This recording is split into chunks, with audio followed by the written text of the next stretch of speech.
Bonjour et bienvenue à cette séquence.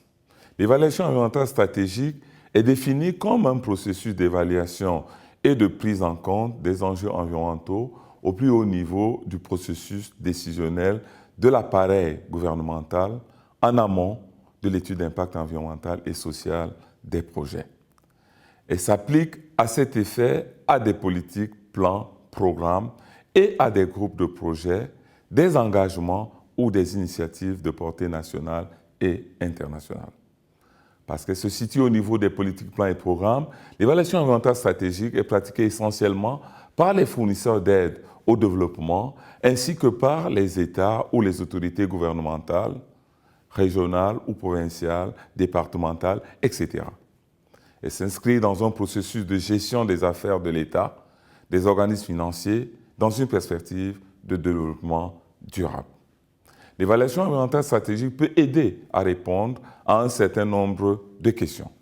Pour le bailleur, telle décision de prêt d'investissement dans une opération de plan ou de programme de développement est-elle acceptable et cohérente quant au développement durable et aux politiques internes de l'institution en matière environnementale?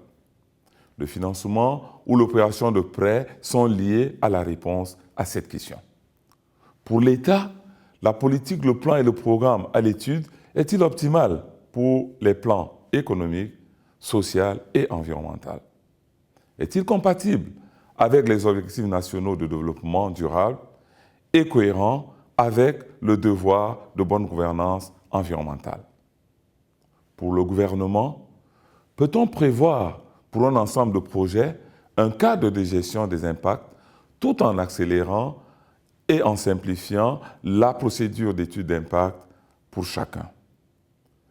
Que visent les évaluations environnementales stratégiques? On reconnaît 4 objectifs généraux aux évaluations environnementales stratégiques.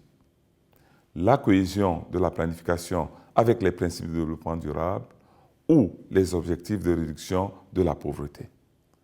Le balisage et la prise en compte des incidences de grande portée, de nature globale, cumulative et synergique. L'esquisse d'un cadre national, régional de gestion environnementale. La rationalisation du processus d'évaluation au niveau des projets. Quelles sont les caractéristiques d'une étude d'impact environnemental et social?